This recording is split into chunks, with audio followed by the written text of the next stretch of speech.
cả bố ba chỉ ở mò mẹ nghe thì ta hey với em chú thình cái mấy mấy à mà ta mi chú em ấy đủ về tiền nhiều là em đủ phần là về hay ít phải bà hay lẽ cả lâu giờ đi thật đều tiêu thiếm lâu lẽ lúc tụi con ngồi để giữ tủ tới chỗ cắn tỉ về đấy á mà sẽ giữ tủ thì cả sẽ là vấn tỉ lệ đấy thì na nghe mà ông gì cả sẽ tiền đi rồi giờ đi thật lâu nhàng tết nào po thì sẽ po là trăng gia lo mà thiếm lâu lúc tụi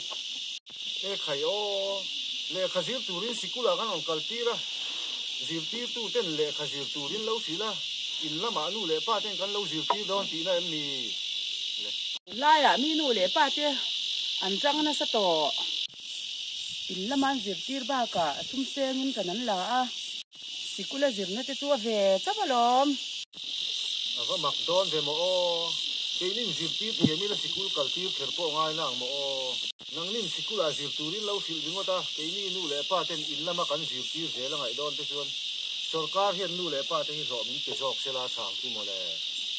ba cả cái nín mi mol thế cho nên chính em mà cái hàng dịp tiệt tiệm tệ lúc đang nì tuition class cần nó tu nín này cần này bốc xí đâu em mà phần là mà dịp tiết thiếm lâu hin tỷ lệ đúng không ta những ngày sạc tóc lâu đâu vậy nhá ngày sạc về thôi về zero hẳn tiền em tui đón pon zero tuần mu mà sẽ hẹt lâu mà lệ phim mình tuần lại zero này cả tui đàn hi đi tóc lâu đâu anh yang nu lệ ba tên thằng em ngay tum sen anh ba tên tiệm nó chủ ra trần anh lang nó hiram trang lại zero ti tu tên hiền in sa đã phá nan lệ nu lệ ba tên cô mỏ phút na ngã nan thì hi in mang lâu anh lâu mò cho ngày tụt po thì cho lâu đủ sạc in cái rồi sự trên thì chú exam này tụi cái subject là chun thiếm lâu em lấy lẽ ngay là mặc cái rên vía vắng vâng mặc tắc cái sự tích đó là nia mặc cái rên vía vắng tỉ về mấy in tỉ thấy nó chỉ bộ ni ha lâu chuan dịp tí tôi nia lâu bằng ini subject kan thiếm lâu lẽ ni thế chuan nang mà khai en tỉ dọc thế dịp tí đàn ni là gì em tin nghe lâu bằng thế phiệt tiệm thấy đàn turin cái dịp tí răng tỉ thế cái dịp tí hi nuông man tiệm tỉ thế hi mà ni in zo mà ni hi in en lệ thua ngay xin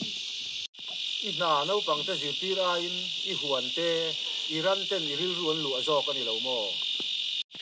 kan dịp tí tu thế hi cậu san upa thế cậu san in mang tắc tắc thế cậu san ni poi mo tắc tắc in nia